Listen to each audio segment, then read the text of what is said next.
This is something brand new for your ears. I'm Monkey One, and over there is Monkey Two. Good evening, Monkey One. How are you? Well, I'm feeling quite excited tonight because this is something that I've been waiting to do for quite a long time. I've got all of this pent-up energy and anger and frustration, and I just feel the opportunity to be able to let rip is going to be a good thing. What about you? Oh yes, very cathartic. I imagine it's going to be very helpful in that respect. There's an awful lot of chest that I need to get an awful lot of stuff off of, if that's the phrase, and I think tonight is going to be the start of an unleashing.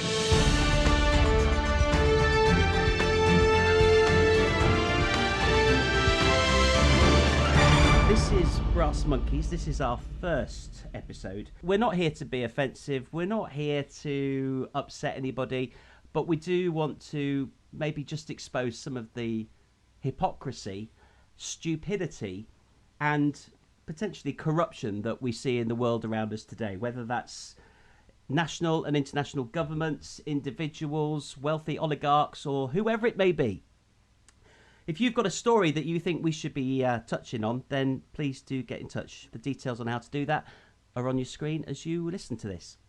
First off, though, let's just think about where we are. If you're listening to us in the UK, you'll be aware that we are run by a government of complete incompetence. This week has seen Boris's build, build, build mantra being unveiled, which has been followed up by Rishi Sunak, the Chancellor of the Exchequer, unveiling his, shall we say, Father Christmas pot of money. We're being told that we can take back control. This was to do with Brexit, of course. Don't forget, Brexit's not gone away. We've been told that we would get Brexit done. We've been told that we should stay at Barnard Castle. Sorry, got that one wrong. We're meant to stay at home, except when we can go to work. And now we can actually go and spend some money in restaurants and pubs. In fact, not only can we go and spend money, but we're going to be given some money to do it as well. What do we think? Is this actually going anywhere? Are we actually moving anything towards normality? Or is it just basically a house of cards? What about you, Monkey 2? Well, it looks like more sort of look over here, not over here. Sort of look around the eyes, not into the eyes. That sort of trick where it's the famous magician's diversion, isn't it? Don't look at what we're doing over here. Forget the fact that their very own monkey in chief drove 250 odd miles up to the northeast in the middle of a crisis and then lied through his teeth about why he was doing it. Sorry, can I stop you, Monkey 2? You cannot say that he's a monkey like us. We're far superior. Oh, that's true. Yes, that is true. All right, that moron then. Moron. We like that. Moron. I'd like to use a bigger word, but we're trying to keep it family friendly. No, I think it's, I mean, in all seriousness, I think this is a case of if we spend enough money and we bribe enough people, they'll just be glad that they're getting something and hope that it's all gone away. And they will have long forgotten about the trip north by a certain person who is pulling the strings in government these days, it seems. That's all been forgotten about now, of course. We're all allowed back in the pub, so... There's nothing to see here. Move on. No, exactly that. As long as Wetherspoons is open, hey, we're off and we're eating pies again. And that's pretty much it. 50% off pies and burgers in Wetherspoons. That's all the gammon-faced need, isn't it, really? Let's face it. The economy in this country is completely screwed. But it's okay, because the Chancellor is telling us that he'll give us a voucher so that we can get half of the cost of our meals paid for by him. What a lovely man he is. Not only that, if you're a homeowner, you're going to be able to get a grant to replace your double glazing or your insulation. But, I mean, that's all well and good. And look, I'll put my hand up in the air and say, I've got some very old double glazing in my house, which is drafty and I can hardly open the windows anymore. If the Chancellor is going to pay me 2/3 of the cost of replacing all my windows, then I'm going to go, way! But if we look at the reality, there are so many people in this country who don't own their own property, who are living in rented accommodation, packed in with other members of family, whether they're parents or grandparents, children, siblings, living in conditions which are frankly shameful for a supposed Western world advanced country such as we are. They're the ones who are on 0-hour contracts. They're the ones who have fallen through the gaps because they couldn't be furloughed. They're the ones who've been exposed to the wretched system that is universal credit. And by the way, as I just mentioned that, I have to mention this name. Ian Duncan Smith. What an absolute wretched individual he is. But do you know what? Despite that, at least you could say he is a politician.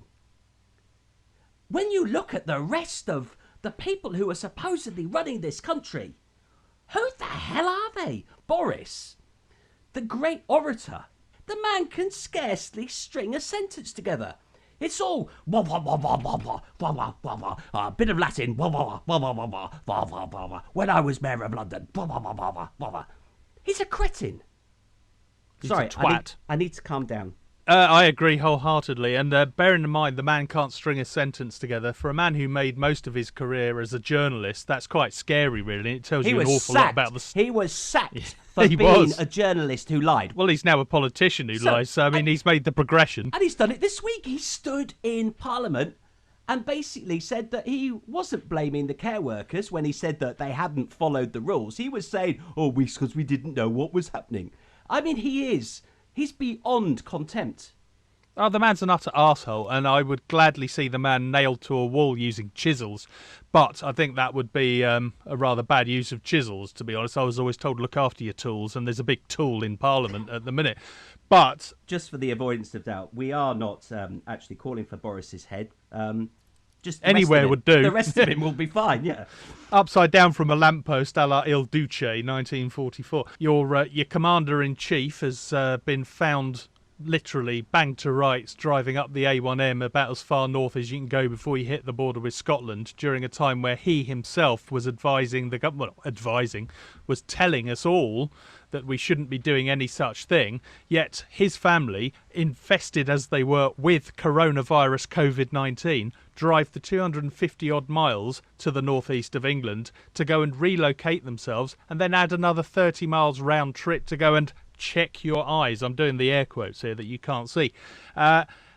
Just at the point at which he's lying through his teeth, and I don't think there's any other way of putting it, to cover his bony little arse and his underling, Mr. Alex DeFeffel Johnson, Boris to his friends and neighbours, is also covering his arse, because I imagine somehow or other there are some photographs, Polaroids in a safe somewhere that Mr. Cummings has access to that prevent Johnson from doing anything under his own volition. Just as that lot is about to bear fruit for the rest of us and they're about to be hung out to dry, Black Lives Matters happens. I mean, the timing couldn't be any better for them, and that is not to say by any stretch of the imagination that Black Lives Matter doesn't matter. It is a very important thing, and the fact that it's reverberating around the world at the minute is remarkable, and it can only do good. However, it came at just the most perfect time for number 10, did it not? I think exceptional timing, in the same way that when those aircraft hit the Twin Towers, and that famously it was a member of government who said it's a good day for very bad news. Let's not kid ourselves that at every level of government, of whatever volition, there is an element of pulling the wool over our eyes, shall we say. So the thing is about this government is they treat us all like we're primary school children.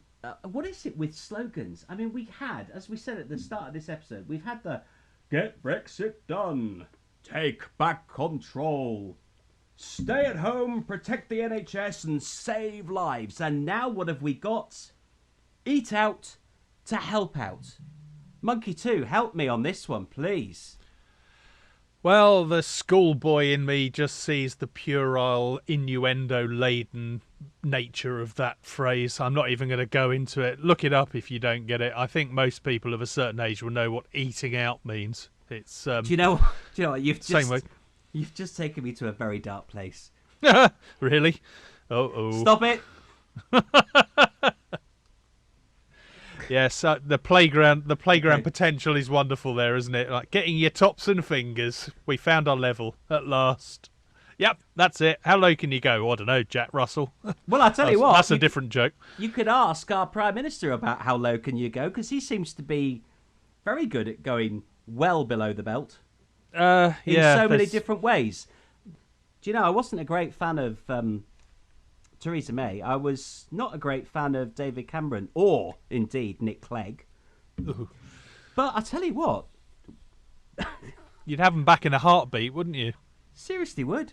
Seriously, it's just unbelievable. Look, Even I tell you what, Theresa May, even John Major. My God, John, the people. I tell you what. Norma. What's Well- for tea? Nice peas, dear. Peas. I like peas. I like peas. I Yes, like peas. they're from Birdseye. Oh, Birdseye peas, very nice.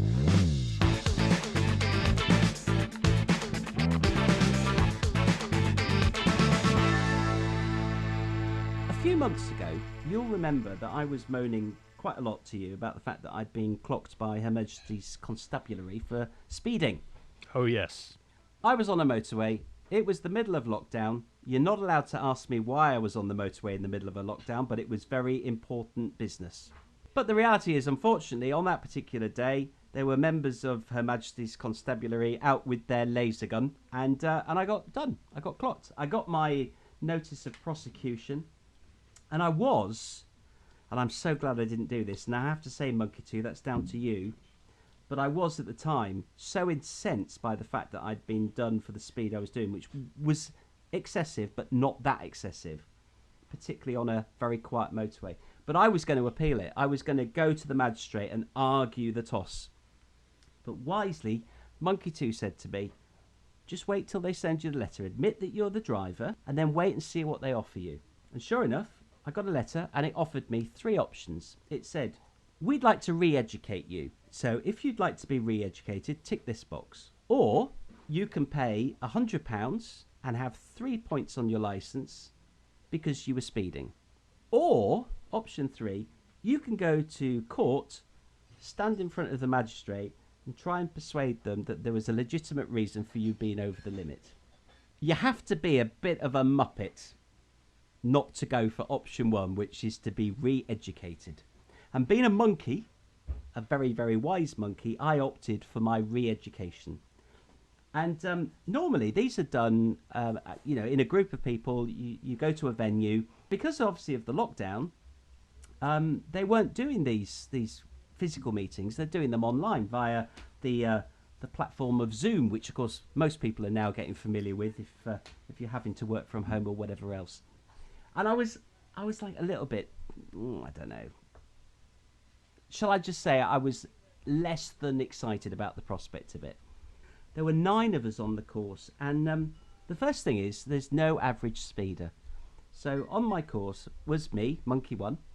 There was a lady who was a doctor of psychiatry, a couple of young people, but nobody really of any sort of particular standard that you could go, oh, that's a speeder. We were all just our own individuals. And that's the thing, we're all normal people. We just happen to speed for whatever reason it may be on the day. But the one thing that came across was it's usually about lateness, about being late for something. And the stress that comes from being late is what makes us speed, and it's what makes us take risks that we probably shouldn't do. So I'm not going to bore you with the details, but one thing I did find interesting, and this was the benefit of having a doctor who was a specialist in psychiatry, was that I learnt all about the vagus nerve. Do you know about the vagus nerve, Monkey 2? I do not. I imagine it's something to do with fruit machines and sitting in front of flashing lights in a palace somewhere in a desert in America. That's about as far as it goes with me, and I know you're going to put me right on that one, Monkey. You would think so, wouldn't you? Yeah. Firstly, Vegas, I thought, it's spelled as in Las Vegas. It's not. It's Vagus. Have a look at it. Google it, because it might help you to understand the way you work as a human being. Basically, it's what they call a cranial nerve. But the interesting thing about it is it has control. They call it, are you ready for a technical word? Parasympathetic. And what that means is it's a nerve that controls the heart, the lungs, and the digestive tract. So, you know when you get that fight or flight syndrome, it's that's actually connecting your body together and making you do the things you do. And it's often that gets agitated when you are stressed and when you're driving. So it's a really interesting thing to go and do a bit of research on when you've got half an hour to bore yourself rigid, if you want to do that. But I recommend it. But anyway, bottom line is, don't speed. And I haven't done this week. I've been a really good boy. Has it made you more aware of the conditions and the situations where you've got that urge to put your foot down, where now you won't? So you're sort of actually stopping short of acting out on your wish to do so? Yeah, I think it has. It's one of those things where it's the awareness of it. I mean, there were a few other things that they covered which I thought were interesting. One was about the actual reality of how much you gain time-wise by speeding. Very little. Which is virtually nothing, exactly. So with that in mind, that's a big thing. But then there was also that whole thing about creating a bubble for you. And I remember doing defensive driving courses in the past, about creating a bubble around you, your safety zone, and how you respond to other people. And one of the things that he said, which I thought was really good, because one of the things that I hate about driving are tailgaters. And one of the things he said about tailgaters, don't get upset by them. As soon as you can, get out of their way, let them get past, because they're obviously having a much worse day than you are. And once they've gone, it's not your problem anymore. And I thought that's brilliant. Well, that's the battle. That is the battle. It's not... I think the problem is, monkeys like us, we don't like injustice, and we don't like seeing bullies win. And they are bullies. People like that are bullies. And on the face of it, you don't want to let them gain from pushing you out of the way. Once again, they've conquered someone else, they pushed the weak out of the way, and they've got further ahead. But I think you're actually acting in a far more grown-up and responsible manner by letting them get out of the way and go and have the accident somewhere else and not involve you. And I think that is, if the course has done nothing else but teach you that, then it's been a huge success. And it's also saved you 3 points on your licence, which your insurance company will also thank you for. Or not, because you're not paying them an extra premium on top of what you were already paying them, I'm sure. I think for 90 quid and 2.5 hours of my time, it was well worth it. And therefore, I've been converted. Well, like you said, 90 quid and 4 hours of just sitting there, if you want to put it in bald terms, just sitting there being told that what you're doing is a bit silly, that's the very cynical way of looking at it. But on a purely logical way, you could pay £100, have 3 points on your licence, and then accrue a whole load of extra costs on your car insurance for the next 3 years. Or you could actually take it on the chin, learn something, and pay less. You'd have to be a complete moron not to do that, surely. Good for you. You can tell us all how to drive. Next week, driving with Monkey One, observation. Emerging from junctions, that sort of thing. Speaking of observation, isn't YouTube brilliant? Because it actually allows you to observe a world that you don't know about. A window. It's a window to the world. It is a window on the world. And I tell you what, I have discovered such a fascinating window. It's a bit anarchy, but I'm going to share it with you now. Because obviously, through the course of this lockdown, we've all been spending a lot of time in front of our computers. YouTube is one of those things where somebody's covering every subject that you might be interested in. Now, a little bit of an insight into Monkey One's early years. I grew up in a city which had a very, very large railway station in it. And my mum, bless her, I'm sure she did it because she loved me, and not for any other reason, but she used to deposit me at the station in the summer holidays at 9 o'clock in the morning with a pack-up. So I would spend 7 or 8 hours roaming up and down this railway station, looking at trains, and I became a bit of a train addict. I managed to get through most of my adult life not being a train addict, which is good. Unfortunately, I discovered YouTube and a railway webcam, which is based... This is ridiculous. I can't believe I'm sharing this with you. What am I doing? It's based on a railway junction, which is in Missouri, just outside Kansas City, and it's one of the busiest railway junctions in the States. Just so many railway lines and so many trains going through it. It's bonkers. And I just have it running in the background, minimized on my my desktop with the volume up. And the great thing about, the Americans, there's a lot I don't like about the Americans, but there's a lot that they do brilliantly. They do everything bigger than we could ever contemplate. Their trains are like 2 miles long. with like 4 or 5 locomotives at the front of them sometimes. And the other thing they have is the most amazing loud horns. So I have the YouTube channel just running in the background, minimized. I can't see any trains and everything. I'll be happily typing away, or I'll be on the phone to somebody, and all of a sudden there's a bah! And it's like, what the hell's that? And it's one of the trains coming through the junction. It's like, my family think I'm a complete nutcase now. But I have to tell you, it's just really lovely watching the world going by. People just going about things. It's not. These are all freight trains as well. So that they're very slow, they're very, very long, and they're very big. And it's just a reminder that in this crazy world we're in, you can actually lose yourself somewhere without having to think about COVID-19, without having to think about Boris Johnson or Dominic Cummings. Just escapism. I'm going to put the link up to the YouTube channel on this so you can have a look yourself. And I'd love to hear your feedback. Yeah, I mean, if you want to come back and say, Monkey One, you're an idiot, that's fine. It's your choice. But if you're big enough to admit that actually I've got a point, then I'd love to hear from you as well. On the subject of train horns, and particularly American train horns, they do make a very unique sound, a very loud sound, as you so adequately demonstrated just now. There is actually another YouTube channel. Well, I don't know if it's a channel, but there's certainly YouTube videos. And again, I'll try and link to this once we've uploaded. Of somebody who's installed a train horn set underneath his car with the compressor in the boot, and who drives around videoing the reaction that he gets when he presses the horn alongside a load of people. I tell you what, you've never seen people jump so far in the air and utter the most amazing swear words. Would it surprise Honestly, you? Look it up. Would it surprise you if I said, can I have one of those? Oh, no, I wouldn't be at all surprised.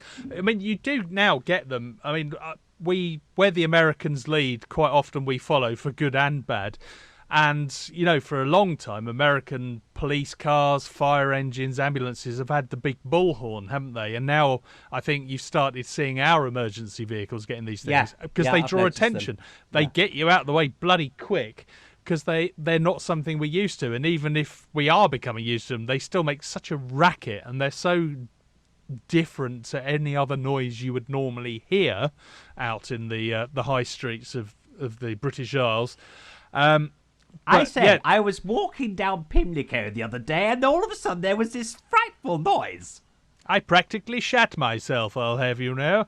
Let me just look at this. Talk amongst yourselves. Whilst you carry on talking, Monkey One, I'm just going to see if I'm just talking out of my backside here, my hairy monkey backside. That's fine. While Monkey 2's doing that, I just want to tease to next episode. We're going to update on the latest with the government and the whole COVID-19 thing, see if we can find some elements of hilarity amongst the doom and gloom that seems to be everyday life.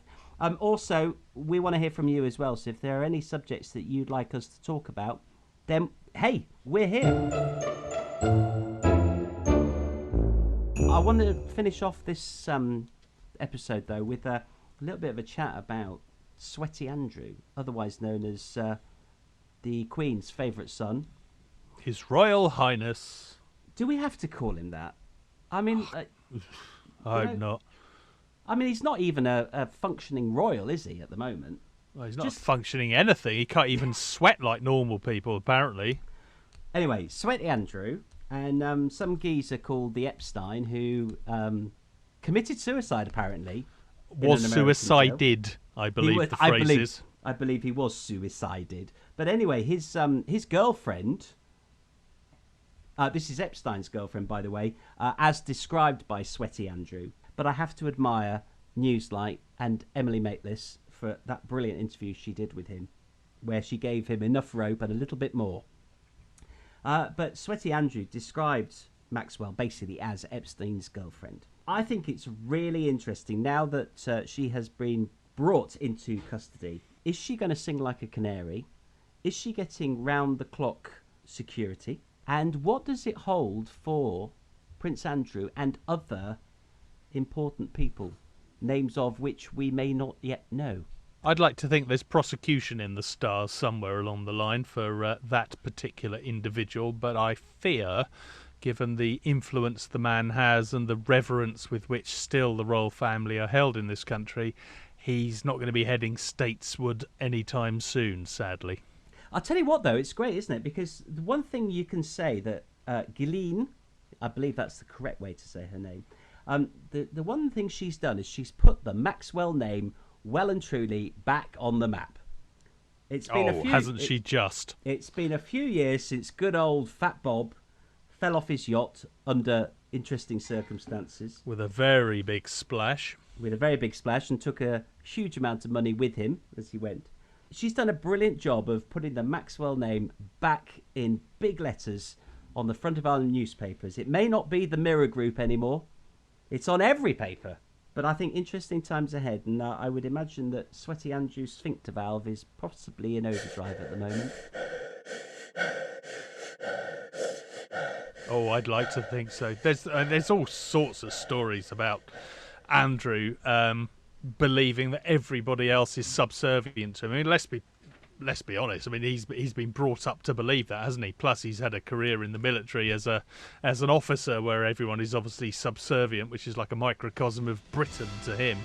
But I can speak from personal experience of watching this man's Bentley be deftly, very, very deftly weaved through traffic by the special escort group, who are the motorcycle coppers who don't have sirens on their bikes but have whistles because they draw your attention more than sirens in traffic. Interesting. See, that's like you're going on the bullhorn and now you're talking about whistles on bikes. Same principle. Really interesting. Yeah, we can bore you with this at another date. And on that bombshell, I think we should wrap up this first episode of BrassMonkeez. Thank you very much for taking the time to listen to our inane wafflings. Hopefully you found them stimulating, interesting, entertaining. If not, let us know either way. We're big grown boys, okay? We've got toughened hides now. We can take most of the abuse, but that's not an invitation just to abuse us. You know, that's just if you feel sufficiently annoyed, then please do. But otherwise, we hope you'll keep an eye out for us. Like this broadcast, subscribe to us, and we will be back again soon with more complete and utter bollocks. And we will improve with experience, trust us. Well, you might do. Well, I don't know. I'm off to go and scratch my blue arse and hang off a tyre. Bye!